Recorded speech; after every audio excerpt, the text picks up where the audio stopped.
arkadaşlar, yeni bir örgü modeliyle sizlerle beraberiz. Siz örgü severlerle. Arkadaşlar bugün sizlere böyle metal süslemeli çift Y burgu çalışmalı bir yelek hazırlamak istiyorum arkadaşlar. Yeleğimiz 1 yaş bebeklerimiz için uygun olmuştur. Arkada küçük bir pile çalışması yaptık aksesuar olarak. Önde de yine pile çalışmaları, Y burgu modelini ve haroşalarla ördüğümüz bir model oldu arkadaşlar. Yeleğimize ben Madame Coton ile hazırladım. Ören Bayan'ın bir ipi. Biraz ince bir ip arkadaşlar. Toplam 280 metre. Çok kalın bir ip değil. Normalde bu tarz örgüleri Minaco Elite Baby veya Alize Baby Best ile hazırlıyorum biliyorsunuz. Bu sefer hani mevsimsel bir yelek olması, mevsimlik olması için koton bir ip kullandım. Ve verdiğim ölçüler bu ip için 1 yaşa uygun oldu. Dediğim gibi her zamanki kullandığımız markalardan Elite Baby'yi, Baby Best'i tercih ettiğiniz zaman aynı ölçülerde yaparak 2 yaş bir bebek yeleği çalışması da yapabilirsiniz. Tamamen ipinizin kalınlığıyla alakalı bir çalışma arkadaşlar. Yeleğimizin boy uzunluğu 31 santim, tam 32 santimin sınırında arkadaşlar. Robadan bel uzunluğu 25 santim, omuzdan 22 santim, robadan sonraki pili çalışmamız ise 30 santim. Kol boyu uzunluğumuz ise 11 santim, kemere kadarki çalışmamız ise 15 santimlik bir uzunluğa sahip. Ama dediğim gibi farklı bir marka ip çalıştığınız takdirde daha büyük ebatlarda çalışmış olabilirsiniz. Benim gibi koton bir iple çalışırsanız ölçüleriniz buna uygun olacaktır. Şimdiden hepinize kolaylıklar diliyorum ve detaylı anlatımla başlayalım.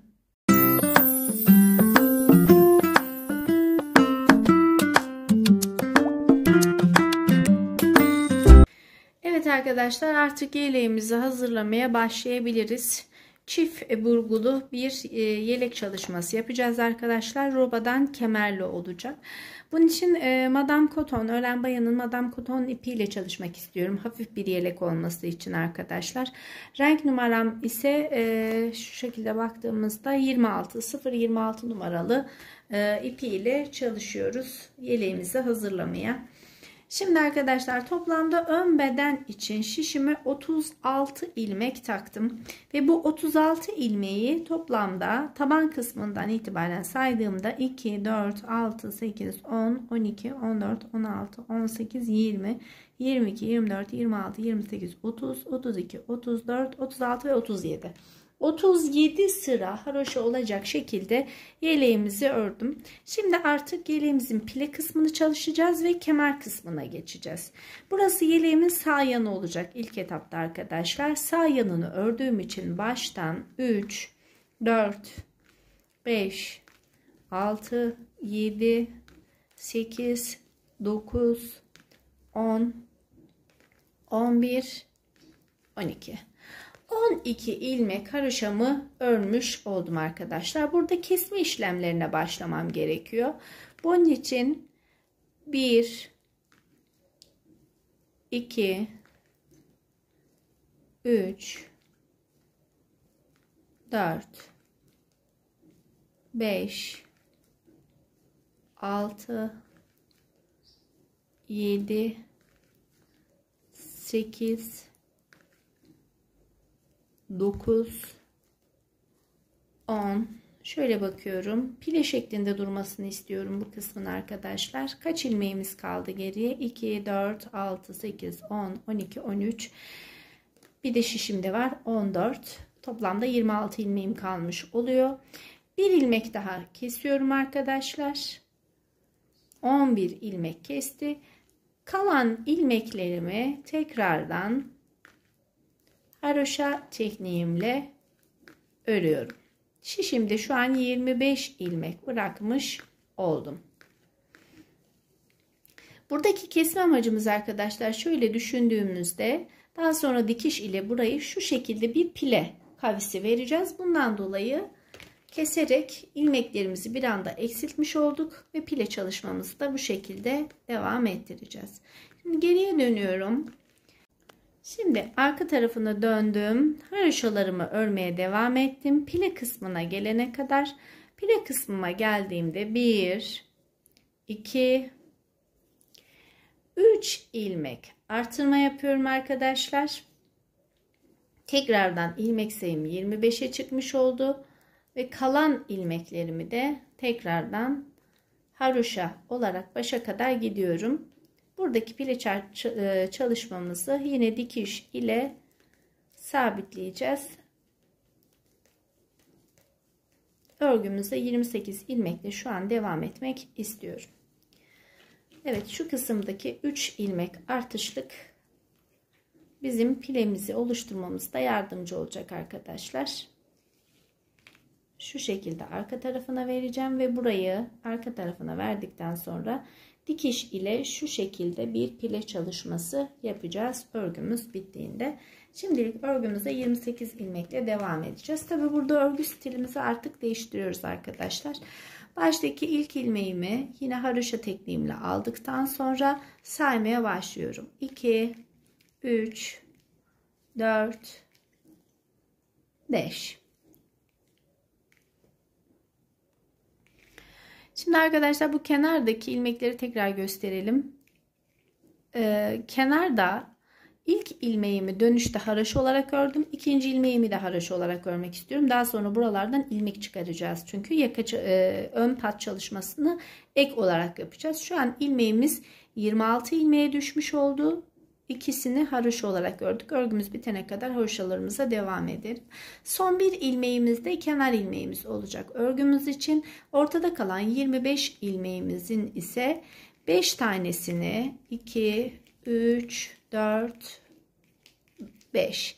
5 tanesini düz ördüm. Şimdi 1, 2, 3, 4, 5. 5 tanesini ters ördüm. Tekrardan burada düzlerime başlıyorum. 1, 2, 3, 4, 5. 5 tanesini düz ördüm. 1, 2, 3, 4, 5. 5 tanesini ters ördüm.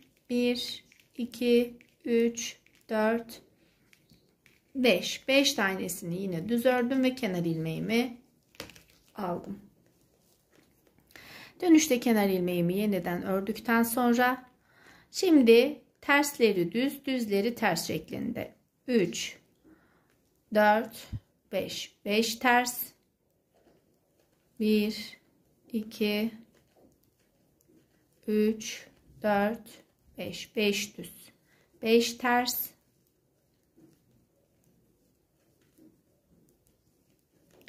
5 ilmek düz.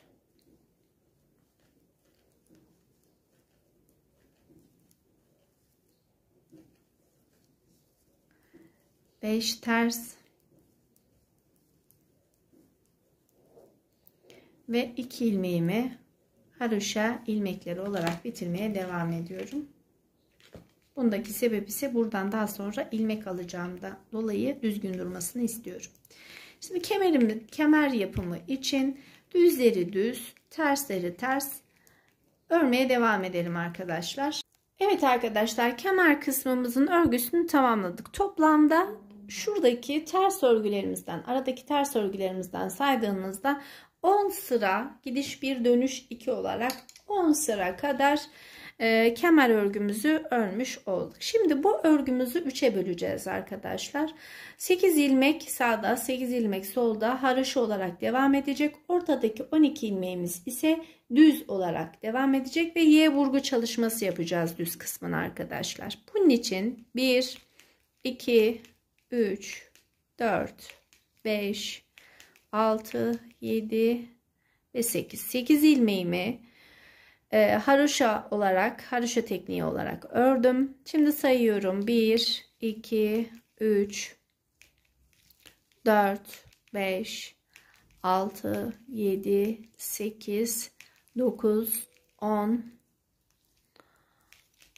11, 12.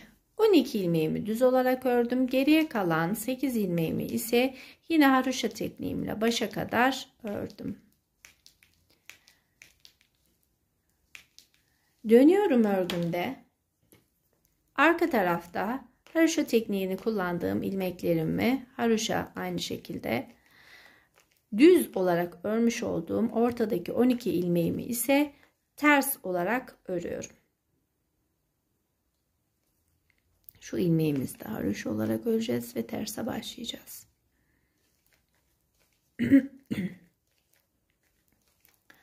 Bir sonraki sırada artık kol için kesme işlemlerimize başlayacağım arkadaşlar.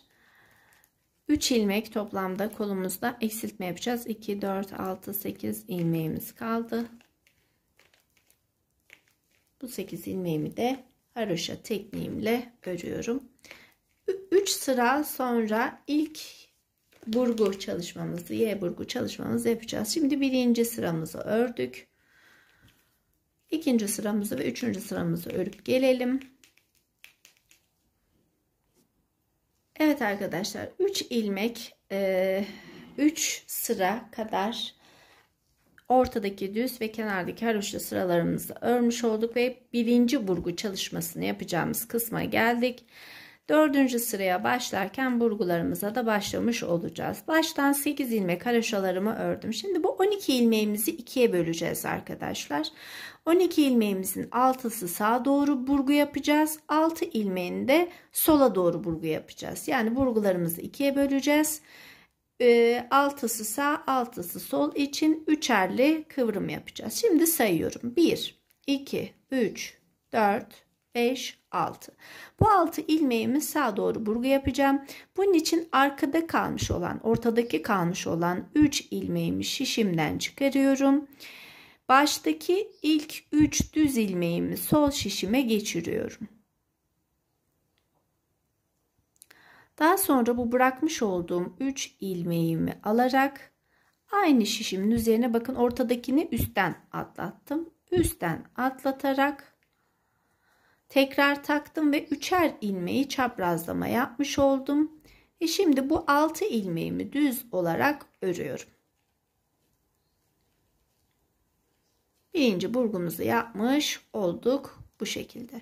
Şimdi ikinci burgumuzu yapacağız. Yine ortadaki 3 ilmeğimizi üstten sol şişimize ve sondaki 3 ilmeğimizi alttan sağ şişimize aktaracağız. Nasıl yapacağız bunu arkadaşlar? Baştaki bütün ilmeklerimi yine örmeden aldıktan sonra ilmeklerimi çıkarıyorum. Arkadaki 3 ilmeğimi sağ şişime alıyorum. Üst taraftaki bırakmış olduğum 3 ilmeğimi ise üst kısımdan sol şişime alıyorum. Bu geride kalan 3 ilmeğimi ise tekrardan sol şişime aktararak örgüme devam ediyorum. 6 ilmeğimi yine düz olarak örüyorum. Gördüğünüz gibi üçünü sağ tarafa, üçünü de sol tarafa burgu çalışması yaptık. Burgu çalışması yaptığımız ilk sıramızda ise yine kol kesintimize başlayacağız. Bunun için haroşalarımı örüyorum. Son 3 ilmek kala 2 ilmeğimi birlikte alarak bir kesme yapıyorum ve son ilmeğimi haroşa örerek sıramı tamamlıyorum. Toplamda 3 kez kesme yapacağız. Haroşalarımız 8 ilmekten 5 ilmeğe düşecek arkadaşlar. Şimdi 7 ilmeğe düşmüş oldu bir kez kestiğimize göre. 5, 6, 7 ilmeğimi haroşa tekniğim ile ördüm. Ortadaki 12 ilmeğimi ters örüyorum.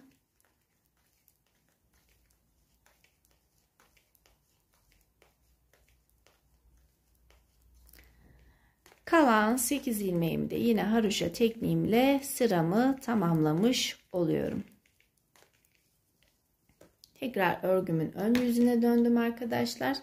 Kenar kısmında gördüğünüz gibi 4 sıra haroşa oluşmuş oldu. 3. sırada burgu çalışmasını yapmış olduk. Şimdi arkadaşlar bu haroşalarımız 7'ye çıkana kadar, yani 3 sıra kadar ilmeklerin gelişine göre haroşalar haroşa, düzleri düz, haroşalar haroşa, arka yüzlerinde tersleri ters ve yine haroşaları aynı teknikle örerek 3 sıra sonra burgu çalışmamızı yeniden yapalım. Bu arada 3 kez kesme yapacağımızı söylemiştik. Birincisini yaptık. Önümüzdeki öreceğimiz 2 sıra yine son 3 ilmek kaldığında bu 2 ilmeğimizi birlikte alarak kesmelerimize devam edeceğiz ve bu kısım 5 ilmek kalmış olacak. Evet arkadaşlar, 2, 4, 6 ve 7. gördüğünüz gibi haroşa sıramı da ördüm. 8.'ye başlarken ikinci burgu çalışmamızı da yapmış olduk. İlk burguyla ikinci burgumuz arasında yine 3 sıradan oluşmuş oldu. Şimdi şu şekilde baktığınızda kemer çalışmasından sonra yaka çalışması ince gibi gözükebilir arkadaşlar. Ama burası örgümüzün tamamı değil. Biliyorsunuz kenarlarda yine kenar patlarımız için ilmek alıp lastik çalışması yapacağız. Bundan dolayı örgümüz zaten genişleyecek arkadaşlar. Sayıları bundan dolayı biraz az tuttuk. Daha büyük çalışmak isteyen arkadaşlar yine sayılarınızı istediğiniz gibi ayarlayabilirsiniz. Ön tanıtım videosunda büyütme ve küçültme tekniklerini yine sizlerle paylaşmıştım. Şimdi yine baştan 8 ilmek haroşamı ördükten sonra ikinci burgum için 6 düz ilmeğimi sağ şişime aldım. Bunun 3 ilmeğini çıkardım. Geride kalan 3 ilmeğini alt kısımdan sol şişime aldım. Bırakmış olduğum 3 ilmeğimi ise üst kısımdan sağdaki şişime alarak burgu çalışmamı yaptım ve tekrar gördüğünüz gibi sol şişime taktım. Şimdi bu 6 ilmeğimi düz olarak örüyorum. 3, 4, 5, 6. Birinci burgumuzu yaptık. Şimdi bu ortadaki 3 ilmeğimizde üstten sola doğru burgu yapacağız. Bundan dolayı yine 6 ilmeğimi çıkarıyorum arkadaşlar. Geride kalmış olan 3 ilmeğimi sağ şişime, önde kalmış olan 3 ilmeğimi ise sol şişime alıyorum ve burgumu yapıyorum. Ve şimdi alttan almış olduğum bu 3 ilmeğimi sola takarak 6 ilmeğimi düz olarak örüyorum.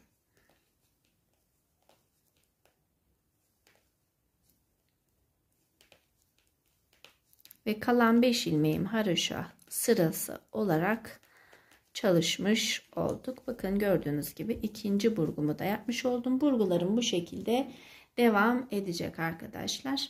Şimdi hem burgularıma hem haroşalarıma dikkat ederek bir müddet daha öreceğim arkadaşlar. Daha sonra yakada kısa bir oyuntu yapmak istiyorum. Çünkü yaka kesintimizi yaptıktan sonra içe doğru bir yaka çalışması öreceğiz. Bu yakamızın düzgün durması için birkaç ilmek eksilteceğiz. Yalnız yeterli boya gelene kadar örmeye devam edelim. Evet arkadaşlar, toplamda 1, 2, 3, 4 kez burgu çalışması yaptım. 2, 4, 6, 8, 10, 12, 14, 15 sıra kadar da haroşalarımı örmüş oldum. Şu şekilde baktığınızda yaka çalışmasını burada bitireceğimi düşündüğümüzde bu uzunluk yeterli. Şimdi yakamızda biraz daha oyuntu oluşturmak istiyorum. Omuz boyu oluşana kadar örgümü öreceğim ama yaka kısmına birkaç kesinti yapmak istiyorum. Şimdi tersten örgülerimi 5 ilmek haroşa, 12 ilmek ters,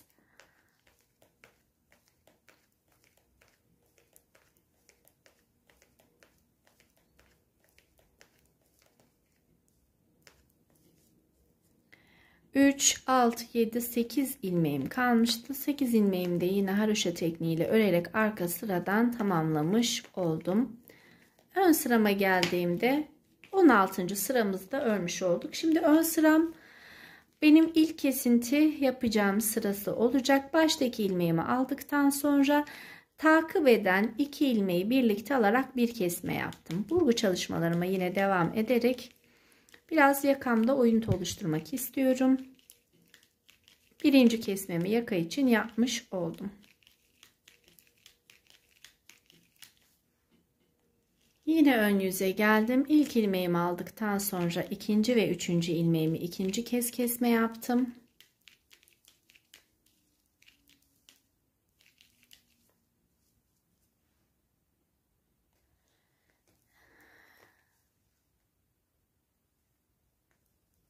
Ve üçüncü kez yine kesmemi yaptım. 5 ilmek haroşada soldaki kısımda kalmış oldu. 1, 2, 3, 4, 5, 6, 7, 8, 9, 10, 11, 12. 12 ilmek yine düzümü ördüm. Böylelikle şişimizde arkadaşlar sağda 5 ilmek haroşa, solda 5 ilmek haroşa kalmış oldu.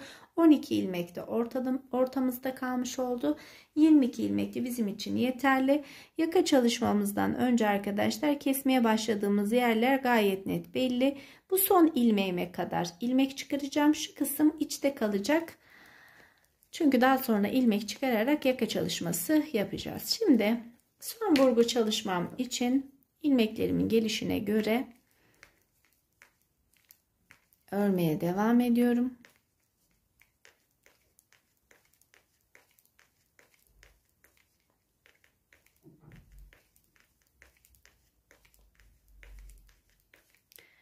Bir, 2, 3, 4, 5 ilmek haroşamla sıramı bitirdim. Bu sıra benim burgu çalışması yapacağım kısım arkadaşlar. Burgu çalışmamı tekrardan yapıyorum. Evet, toplamda 1, 2, 3, 4, 5, 6. 6 kez burgu çalışması yaptım ve burgu çalışmasını yaptığım sırada örgümü bitirdim arkadaşlar. Şimdi kesme çalışması yapmış olduğumuz yer gayet net belli. İlk kesme çalışmamdan sonra da 2, 4, 6, 8, 9 sıra haroşa örmüş oldum. Lastik çalışmasından sonra ise 2, 4, 6, 8, 10, 12, 14, 16, 18, 20 ve 24 sıra haroşalarımızı örmüş olduk. Bu uzunluk benim için yeterli bir uzunluk. Şimdi yeleğimizin sağ yanını bir kenara bırakacağız ve sol yanına çalışmaya başlayacağız. Gördüğünüz gibi kesme işlemini yapmadım. Çünkü arka kısmını üzerinde birlikte terse dönerek örmek istiyorum arkadaşlar. Daha sonra kenarları dikiş ile birleştireceğiz ve ortada bir yan pat çalışması, lastik çalışması yapacağız. Üzerinde öreceğimden dolayı şimdilik sadece ilmek tutucuya takacağım ilmeklerimi. Evet, şöyle örgümüzü döndürelim. Dikkatli bir şekilde şişimizden çıkaralım.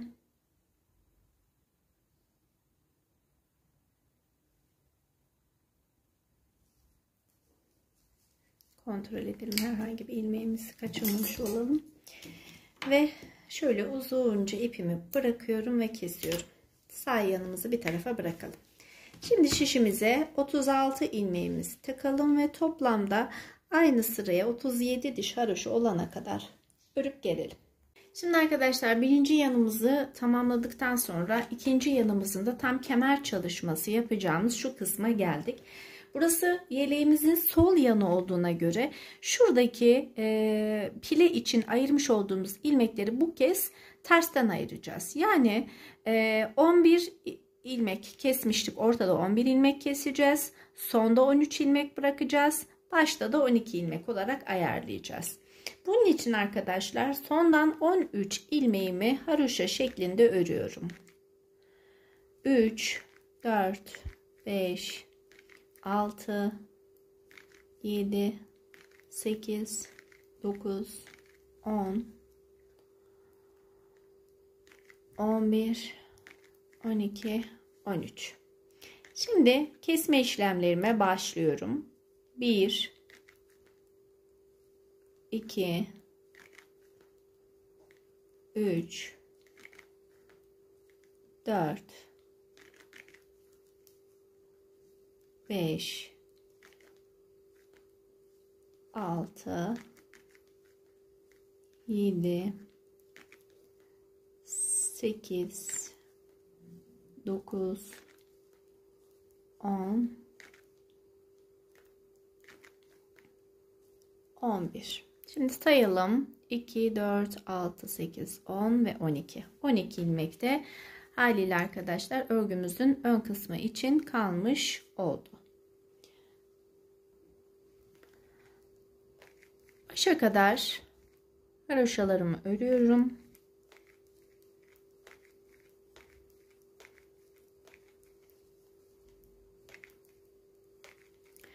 Örgümde arka yöne dönüyorum. Arka kısmımızdan da haroşalarımızı örmeye devam ediyoruz.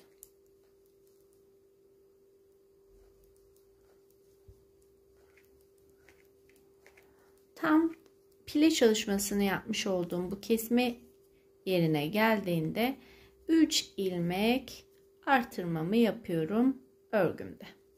3 ilmek artırmamdan sonra başa kadar haroşa ilmeklerimi örmeye yeniden devam ediyorum. Şimdi artık kemer çalışması yapacağımız yere gelebiliriz. Pile çalışmamızı sonlandırmış olduk. Şimdi bakalım arkadaşlar, burası örgümüzün ön yüzü, burası örgümüzün arka kısmı ve arka kısmında bir ilmek kenar ilmeğimiz ve gerisinin düz olması gerekiyor. Çünkü örgümüzü şöyle düşündüğümüzde şurası kol çalışmasını yapacağımız kısmı, burası ön ilmek alacağımız kısmı. Bundan dolayı kenar ilmeğimi aldıktan sonra düz ilmeklerle başlıyorum örgüme. 1, 2, 3, 4, 5. 5 ilmek düz ördüm. Kenar ilmeğimle birlikte 6 ilmek oldu. Daha sonra 5 ilmek ters örüyorum. 3, 4, 5. 5 ilmek düz örüyorum. 2, 3, 4, 5. Tekrardan ters örüyorum. 1, 2, 3, 4, 5. 1, 2, 3, 4, 5 ilmekte düzle sıramı tamamlıyorum. Son 2 ilmeğim haroşa tekniğiyle sonlanmış oldu. Bu 2 ilmeğimize dikkat edelim arkadaşlar. Çünkü ilmek çıkaracağımızdan dolayı haroşa tekniğiyle örmeye devam ediyorum. Şimdi 10 sıra kadar tersi ters düzü düz örerek kemer çalışmamızı yapalım. Daha sonra da ilmeklerimiz için burgu çalışmalarını ayıralım. 10 sıradan oluşan kemer çalışmamızı da yaptık arkadaşlar. Şimdi artık yeleğimizin şuradaki ayrımlarına başlayabiliriz. Baştan 8 ilmek haroşamı örüyorum. 2, 3, 4, 5, 6, 7 ve 8. Daha sonra 1, 2, 3, 4, 5, 6, 7, 8, 9, 10, 11 ve 12. 12 ilmek düzümü örüyorum ve geriye kalan 8 ilmek haroşamı örerek sıramı tamamlıyorum. Böylelikle şuradaki burgu çalışmamızın temelini oluşturmuş olduk. Geriye dönüyorum arkadaşlar. Yine 8 ilmek haroşamı örüyorum.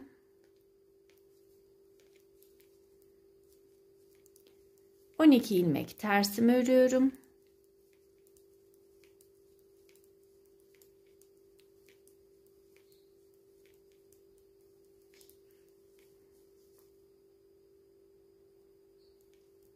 Ve geriye kalan 8 ilmek haroşamla sıramı tamamlıyorum. İlk burgu çalışmamızı yapacağımız yere kadar toplamda kenardan 3 diş haroşa oluşması gerekiyordu. Şimdi 2 sıra daha örüp geliyorum. Şimdi 3 sıra haroşamı ördüm ve ortadaki 12 ilmeğimizi de düz olarak devam ettirdik. İlk burgu yapacağımız sıramız bizim aynı zamanda kol kesintisini yapmış olduğumuz sıramızda arkadaşlar. Bunun için baştan ilk ilmeğimi alıyorum. İkinci ve üçüncü ilmeğimi birlikte alarak bir kesme yapıyorum. Bu benim birinci kesmem oldu. Bu kesmeyi 3'e tamamlayacağım. Yani toplamda haroşa ilmeğim 5 kalana kadar kesmeye her sırada devam edeceğim. Şimdi burgu çalışmalarımızı yapalım. 3, 4, 5, 6, 6 ilmek düzümü sağdaki şişime aldım arkadaşlar ve bu 6 ilmeğimi şişimden çıkarıyorum. Geride kalmış olan bu 3 ilmeğimi soldaki şişime arka kısımdan takmam gerekiyor. Çünkü düz ilmeklerimiz, baştaki düz ilmeklerimiz alttan, ortadaki düz ilmeklerimiz ise üst kısımdan bir çaprazlama olacak. Bu şekilde çaprazlamalımı yapıyorum. Tekrar sol şişime alarak 6 ilmeğimi düz örgü olarak örüyorum ve birinci burgu çalışmamı yapmış oldum. Şimdi bu 3 ilmeğimi ise üstten tekrardan sola doğru bir burgu yapacağım. Bundan dolayı yine 6 ilmek düzümü şişimden çıkarıyorum. Arkadaki 3 ilmeğimi alttan, üstteki 3 ilmeğimi ise üst kısımdan atlatarak burgumu yapacağım. Arkadaki ilmeklerimi tekrardan sol şişime alıyorum. Birinci düzüm, 2, 3, 4, 5, 6 ilmek düzüm ördüm. Yani bu ortadaki 6 ilmeğimin biri sağa, biri de sola üst kısımdan yer değiştirerek birinci sıra burgumuzu tamamlamış olduk. Kalan 8 ilmek haroşamız bizim ön kısmımızın haroşaları, örgümüze devam ettik. Tıpkı diğer önümüzdeki gibi arkadaşlar. 3 kez buradan kesintimizi yaptıktan sonra ilk önümüzdeki kesintimizi ise 2, 4, 6, 8, 10, 12, 13, 14, 15 haroşa sonra da yaka kesintilerimizle başlayarak 3 kez de yakamızdan bir kesinti oluşturarak burgularımızı çalışarak devam edelim. Evet arkadaşlar, gördüğünüz gibi örgümüzün her iki tarafını da tamamlamış oldum. Şimdi yaka kısmından birleştirerek arka bedeni üzerinde örmek istiyorum arkadaşlar. Üçüncü parça olarak da arka bedeni örebilirsiniz ama bu şekilde omuzdan, yani yaka kısmından birleştirerek arka tarafa dönmek benim daha kolayıma geldiğinden dolayı bu seferlik omuzlardan arkaya doğru dönerek birleştirme yapacağız ve örgümüze bu şekilde devam edeceğiz. Burgularımız da bu arada arkadaşlar arka bedendeki kemer çalışmamıza gelene kadar döndüğümüzde de devam edecek. Şimdi 22 ilmek olan ilmeklerimi örüyorum. Bunun 5'er tanesi her iki başta haroşa, ortadaki 12 ilmeğimiz düz devam ediyordu biliyorsunuz. Şimdi 22 ilmeğimizi ördükten sonra son ilmeğimi örüyorum. 1, 2, 3, 4, 5, 6, 7, 8, 9, 10, 11, 12, 13, 14, 15, 16. Şöyle açtığım zaman 16, 17 ve 18. 18 ilmek şişime taktım. Şişimin diğer ucunu alıyorum arkadaşlar. İlmek tutucumuzdan örgümü çıkarıyorum. Şişimizin diğer ucuna ilmeklerimi dikkatli bir şekilde geçiriyorum.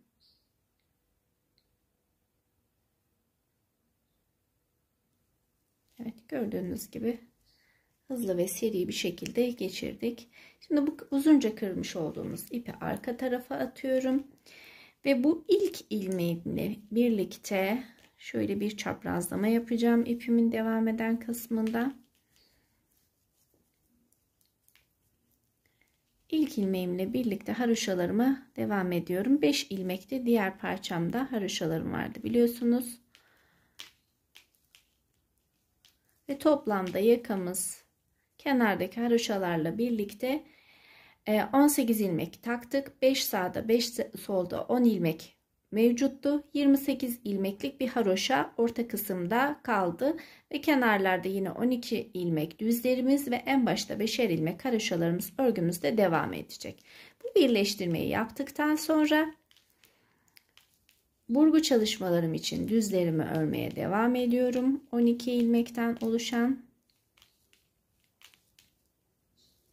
ve son 5 ilmek haroşamı örerek sıramı tamamlıyorum.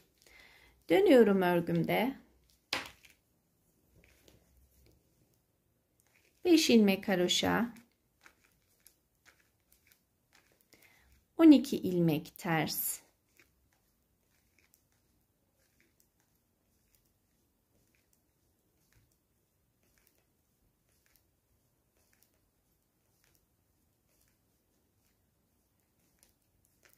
28 ilmek haroşa tekniğimle örüyorum.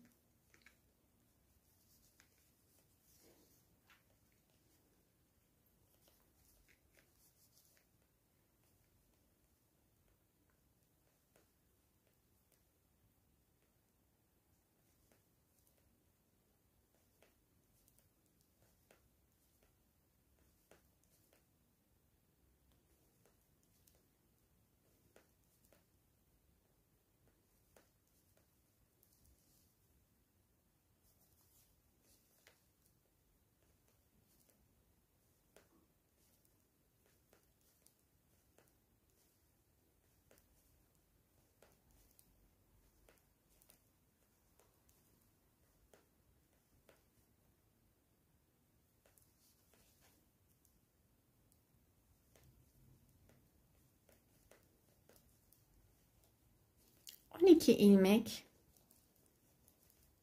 tersimi örüyorum.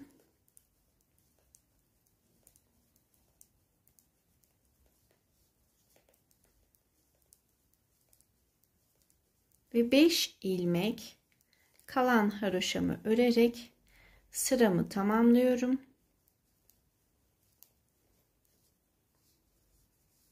Şöyle açalım. Son halini paylaşalım bir örgümüzün. Şimdi şöyle düzelterek paylaşalım arkadaşlar. Misinalı şiş kullanıyoruz. Şu aradaki yaka kısmımızdan sonra buralarda biliyorsunuz yan çalışmalar yapacağız. İlmek alacağız, kenar patlar öreceğiz buraları arkadaşlar. Yan bir şekilde şu lastiklerimizden öreceğimizden dolayı aradaki boşluğumuzu fazla bıraktık. Yani 12-13 ilmek de bırakabilirdik. Yalnız yan patlarımız oluştuğunda şu aradaki mesafenin daralmaması için yaka kısmımızı biraz daha uzunca bırakmış olduk. Şimdi arka bedene döndük hırka yeleğimizde. Arka bedende devam ederken sağdaki ve soldaki 12'şer ilmeğimizi burgu yapmaya devam edeceğiz. Burgularımız devam ederken diğer ilmeklerimizi de haroşa olarak öreceğiz. Peki kaç sıra öreceğiz arkadaşlar? Onu da söyleyelim. İlk burgu çalışması yapmış olduğumuz yerden itibaren bir kesme yapmıştık. İlk haroşamızı örmüştük. Bakıyorum sağa. 2 sıra 2 diş haroşadan sonra 3 kez kesme yapmışız. Kol kısmımızın belli olması için. Bundan dolayı sayıyorum. 2, 4, 6, 8, 10. 12, 14, 16, 17, 18, 19, 20.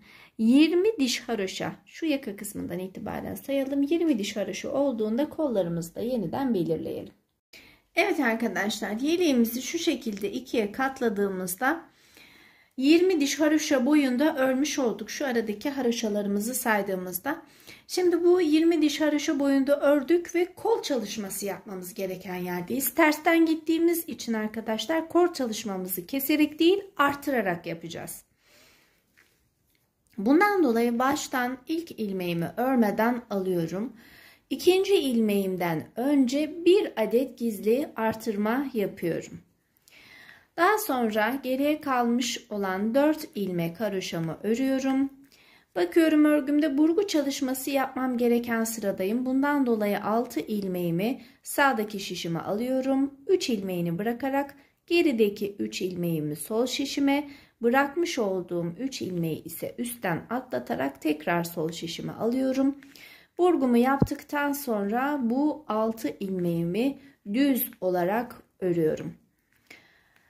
İkinci burgum için yine sıradaki 6 ilmeğimi bu kez sağdaki şişime aldıktan sonra arkadaşlar 6'sını bırakıyorum. Geride kalan 3 ilmeğimi sağ şişime, önde kalan 3 ilmeğimi ise sol şişime alarak burgumu yapıyorum ve ilmeklerimi tekrardan sol şişime takıyorum. Katının açılmamasına dikkat edelim arkadaşlar. Burgu çalışması yaparken en büyük riskimiz iplerimizi çıkardığımızdan dolayı katları açılabilir. Buna dikkat ederek kalan 6 ilmeğimi de düz olarak örüyorum. Şimdi ortadaki ilmeklerimi yine haroşa olarak öreceğim. Diğer burgu çalışmasını da yapalım. Diğer burgu çalışmasını yaptıktan sonra son bir ilmek kalana kadar 4 ilmek haroşamı örüyorum. Burada bir adet gizli artırma yapıyorum ve son ilmeğimi de haroşa örerek sıramı tamamlıyorum. Kenar ilmeklerimiz 5'er ilmek haroşadan oluşuyordu. Birer adet gizli artırma yaptık ve 6 ilmeğe çıkardık arkadaşlar. Tersten ilmeklerimizin haroşa olanlarını haroşa, ters olanlarını ters olarak öreceğiz. Birinci artırma sıramızı tamamlamış olduk. 2 sıra daha artıracağız arkadaşlar ve aynı işlemi yapacağız. Baştan ve sondan birer ilmek kaldığında birer gizli artırma yapacağız.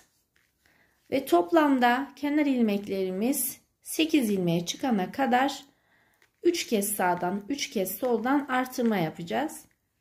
Tıpkı örerken 3'er ilmek kestiğimiz gibi şimdi ön kısımlarda, arka kısımlarda da 3'er ilmek artırmış oluyoruz. Birincisini birlikte yaptık. Aynı işlemi ikinci ve üçüncü sırada da uygulayıp gelelim ve kemer çalışmasına başlayalım. Şimdi 3 kez daha artırmalarımızı yaptık arkadaşlar. Bir kez daha burgu çalışması yapmayacağım. Sırt kısmını bu şekilde bırakacağım. Çünkü bir burgu daha yaptığım zaman arkadaki görüntümüz bozulacaktır. En son burgumuzu da yapmış olduk. Zaten artırmaya başladığımız sırada. Şimdi kemer çalışması için arkadaşlar ne yapıyorduk? Baştan 5 ilmek ters, 5 ilmek düz, 5 ilmek ters, 5 ilmek düz şeklinde örüyorduk. Şimdi bu şekilde yine aynı şekilde öreceğiz. Toplamda şişimizde 68 ilmeğimiz mevcut. Bu 68 ilmeğimizin ilk ilmeğini örmeden alıyorum arkadaşlar. 5 ilmek düz ile başlamak istiyorum. 2, 3, 4, 5. 5 ilmek ters. 2, 3, 4, 5. 5 ilmek düz. 5 ilmek ters olarak başa varacağız. Bir yapmış olduğumuz çalışmanın bir tanesi 6 ilmekten oluşacak arkadaşlar sayımızın gelmesi için. Onu da istediğiniz arada yapabilirsiniz. Çok da belli olmayacak bir ayrıntı. Şimdi 2, 5. Şimdi düz ilmeklerimi örüyorum. 4, 5, 1, 2, 3, 4, 5. Evet, başa kadar geldik ve bir tanesinde fazla bir ilmek kullanarak beşli örüntümü tamamladım. Şimdi toplamda kemer çalışmasını 10 sıra örüyorduk. Bir gidiş 2 dönüş olarak düşündüğümüz zaman arkadaşlar bu ayrıntıya dikkat ederek şu ilmeğim düz olacak. 10 sıramızı tamamlayalım. Daha sonra pile çalışmasını yapacağız ve böylelikle örgümüzün arka kısmını devam ettirerek finalimizi yapacağız. Tabii bu örgümüzün bitmesi demek, arka bedenin bitmesi demek örgümüz bitmeyecek. Yan pat çalışması ve yaka çalışması ve kenar dikişlerini yine birlikte yapacağız. Şimdi ben kemer çalışmamı örüp gelmek istiyorum. Pile çalışmasını birlikte yapalım. Lastik çalışmamızda, kemer çalışmamızı da 10 sıramızı örerek tamamladık arkadaşlar. Şimdi örgümüzün tam bu orta kısmında bir ilmek artışı yaparak buraya pile görünümü vereceğiz arkadaşlar. Bunun için hem haroşa örgümüze başlıyoruz hem de tam orta kısma gelene kadar örgümü örmek istiyorum. Artık haroşa ilmekler olarak örgümüz devam edecek. Baştan 4, 5, 6, 7,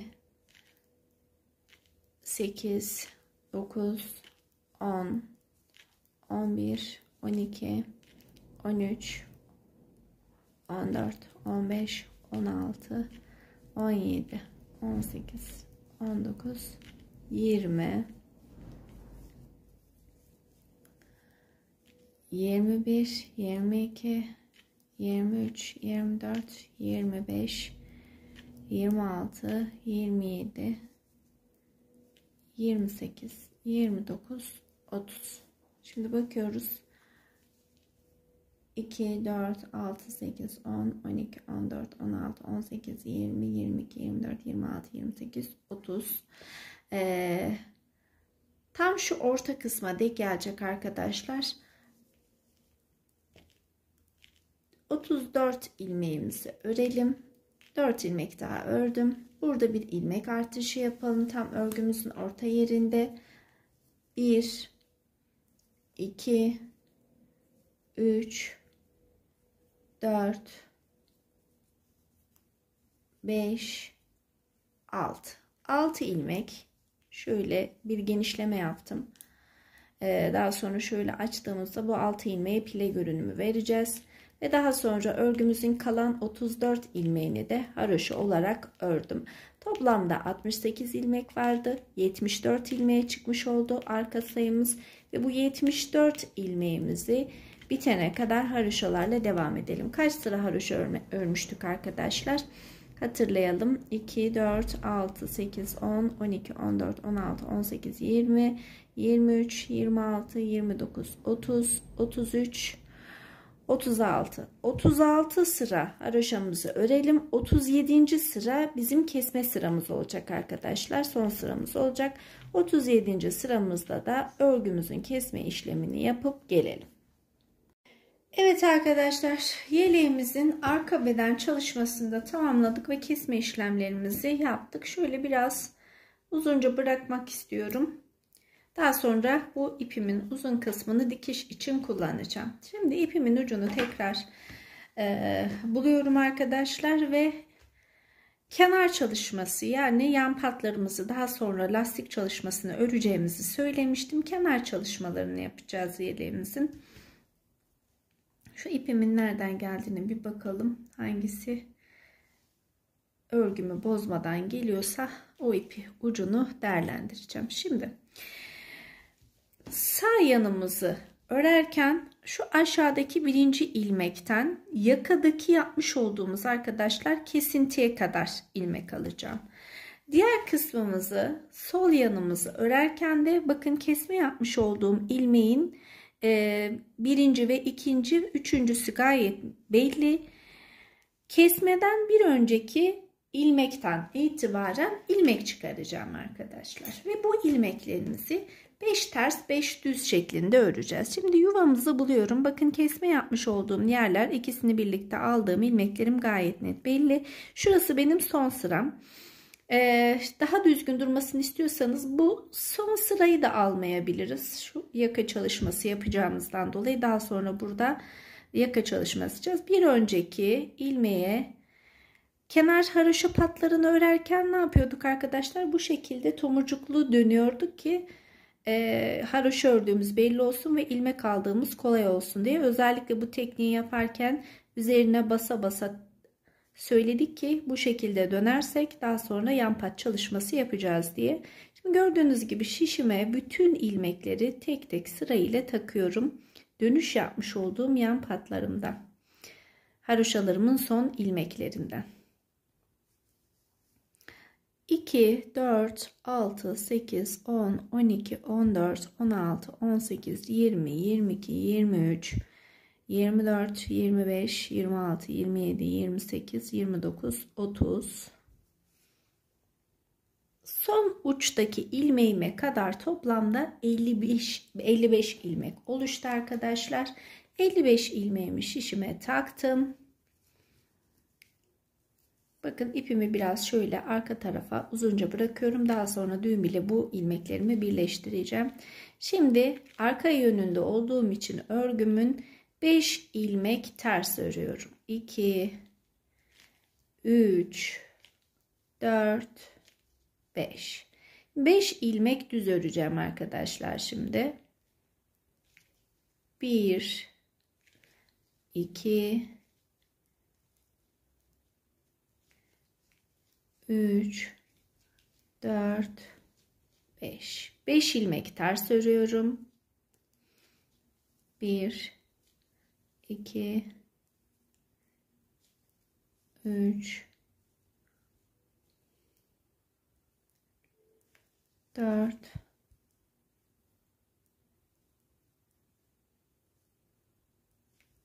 5. Evet, beşer beşer ilmeklerimizi ördük arkadaşlar. Tekrar yan kısmımıza döndüm örgümde. Şimdi düzleri düz, tersleri ters lastik çalışmama devam ediyorum. Örgümün burası sol yanı olduğu için herhangi bir ilik evi çalışması yapmayacağım. Karşı tarafı örerken ilik evi çalışmalarımızı da yapacağız. Şimdi lastik çalışmamı oluşturacağım ve toplamda kaç sıra lastik yani ön pat çalışması yaptığımı da sizlerle paylaşacağım.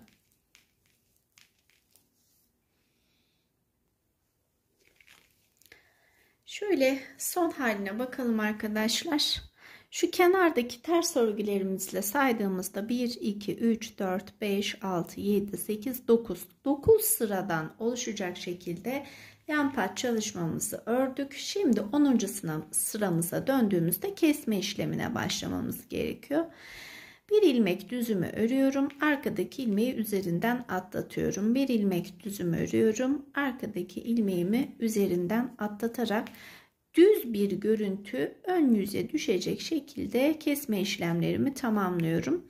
Ters örmüş olduğum ilmekleri de yönlerini çevirerek arkadaşlar düz teknikle kesiyorum. Çünkü kesme sıramın görünüşünün bozulmasını istemiyorum. Şu şekilde gördüğünüz gibi bir ilmek örüyorum.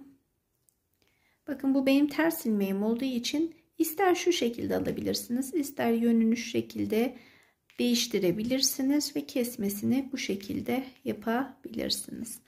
Şimdi ben diğer yanımız için de 55 ilmek alacağım taban kısmından başlayarak aynı uzunlukta o kısmını da tamamlayıp geleceğim. Yalnız ilk evi çalışması yapmamız gerekiyor. İlk evlerinde birlikte çalışalım.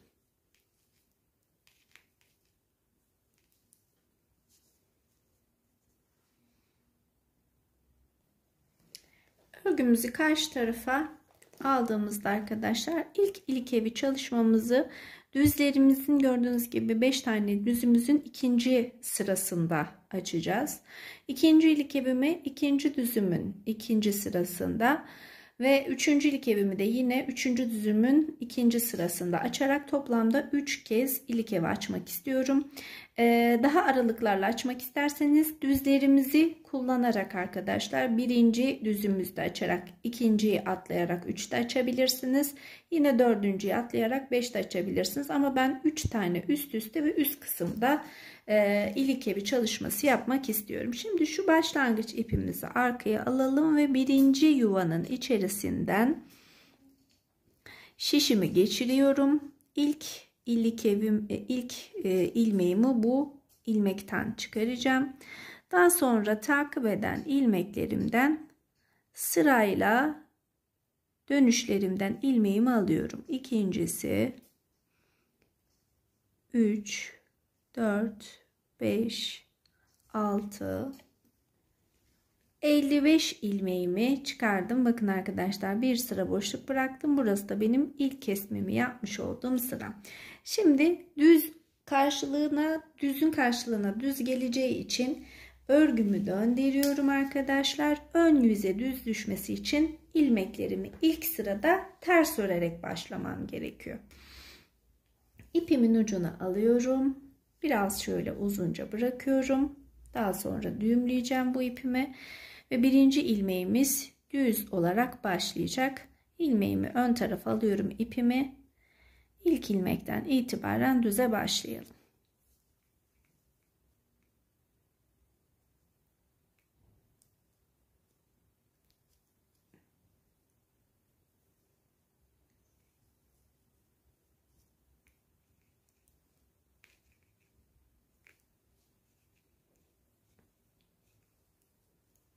Şu biraz uzun olsun istiyorum. Çünkü daha sonra gizleme çalışması kolaylık sağlayacak. 2 3 4 5.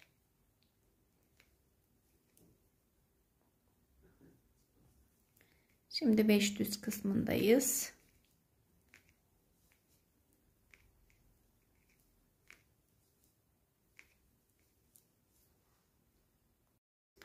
Şimdi bakıyoruz arkadaşlar, diğer yanımız için sıra sayımız 5 sıra kadar ördük. Şimdi 6. sıramıza başlarken ilik evi çalışması yapacağım. Bunun için baştan 1 2 3 4 5, yani 1 2 3 4 5 6 model çalışmasını yapacağım. 6 adet model çalışmamı yaptım. 5 ilmek düz, 5 ilmek ters, 5 ilmek düz şeklinde. Şimdi son 3 düz çalışmama gelmiş oldum. Birinci düzümde arkadaşlar 1 ilmek düzümü ördükten sonra burada ilmeği doluyorum ve 2 düzümü birlikte alarak bir kesme işlemi yapıyorum. Daha sonra geriye kalan 2 düzümü de örerek birinci ilik evimi açmış oluyorum. Terslerimi yine ters olarak örüyorum. Yine ikinci düzüme geldiğimde birinci düzümü örüyorum, doluyorum. 2 düz ilmeğimi birlikte alarak bir kesme yapıyorum ve kalan 2 ilmeğimi de düz olarak örüyorum.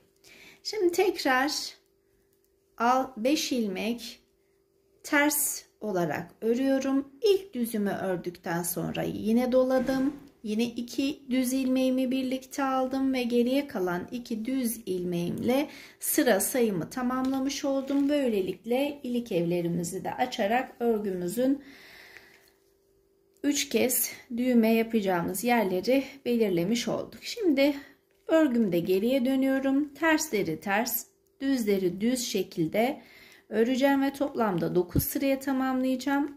10. sıramız ise kesme sıramız olacak.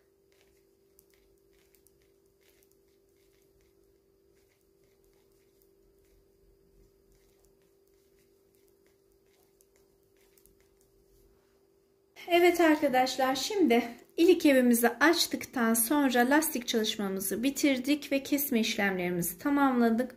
Şimdi arkadaşlar şu kısımdan, yani örgümüzün ön pat çalışmasının bittiği noktadan başlayacağız ve diğer aynı noktaya gelene kadar yakamızın her bir sırasından bir ilmek çıkaracağız ve bu ilmeklerimizi aynı şekilde 5 ilmek düz, 5 ilmek ters şeklinde örerek dışarıya dönük bir yaka çalışması yapmak istiyorum.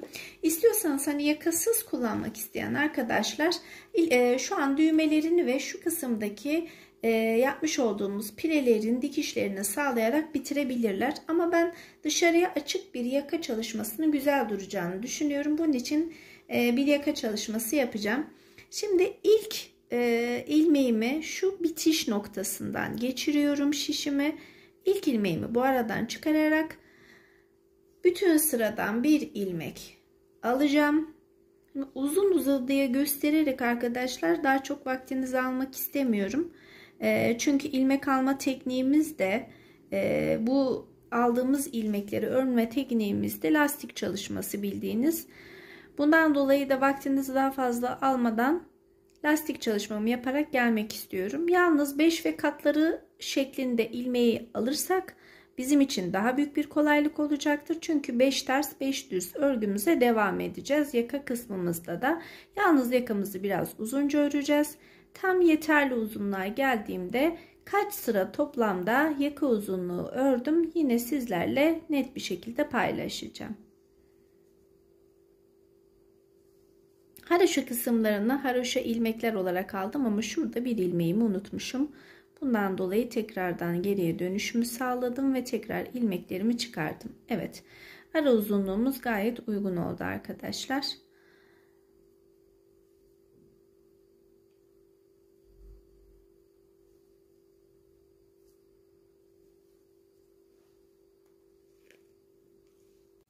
Evet arkadaşlar, yakamızı da tamamlamış olduk. Toplamda ilmeklerimi şu kenar kısımlardan alarak beşerli gruplara ayırmış oldum. Ve bu ilmeklerimi toplamda 19 sıra kadar ördüm. Ve iç yüzünden dış yüzüne doğru. Bakın arkaya şu şekilde katlayacağımızdan dolayı kesme işlemlerimizi, bütün ilmeklerimizi düz örerek tamamlamış oldum. Şimdi birer tane ön kısımlarımıza, pile kısımlarımız üzerine düğme koyarak aksesuar çalışması yaptım. Bir düğme çalışmasını da arkada yaptım arkadaşlar. Şimdi tekrardan sizlerle diğer tarafımızın birleştirmesini, hem dikişlerini hem düğmelerimizi, pile birleştirmelerini nasıl yaptığımı da paylaşarak videomu sonlandırmak istiyorum. Şimdi en son kenar kısmında ipimizi biraz uzunca bırakmıştık. Buna iğnemize takıyoruz.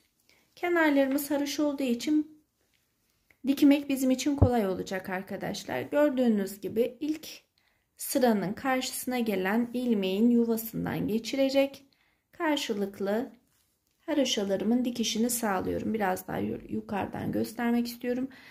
İlk önce sağdaki tomurcuktan, sonra da soldaki tomurcuktan karşılıklı aynı sıra sayılarını birbirine denk getirerek dikişimi sağlıyorum.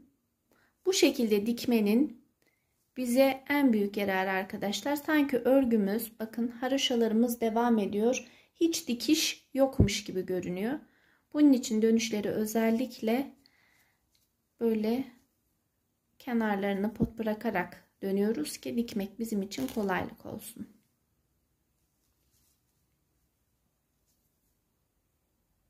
Şu sıradayım.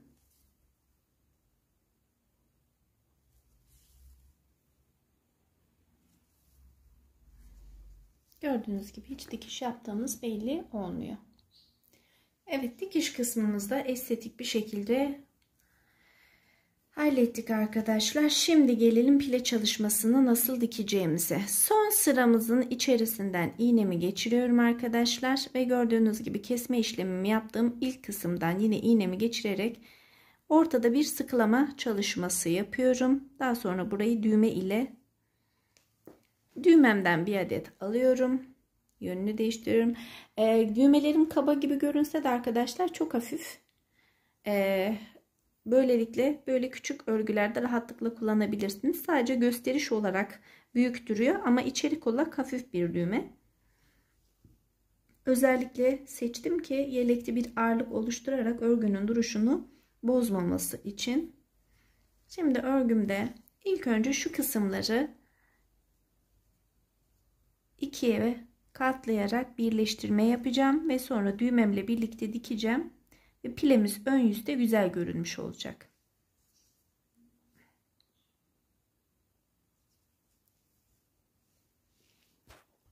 Evet, pile kısmımızdan diktik. Şimdi gelelim yeleğimizin ön açılımını yaparak düğmelerimizi dikelim. Şurayı bir düzeltmek istiyorum ve düğmelerimi düzgün bir şekilde dikeceğiz. Evet arkadaşlar, böylelikle yeleğimizi tamamlamış olduk. Tam 1 yaş bebeklerimiz için uygun olan bir çalışma oldu. Benden daha kalın bir ip kullandığınız takdirde aynı ölçülerde 2 yaş yelek olarak da hazırlayabilirsiniz. Yeni anlatımlarda görüşüp buluşmak dileğiyle, sevgiyle kalın, takipte kalın, hoşça kalın.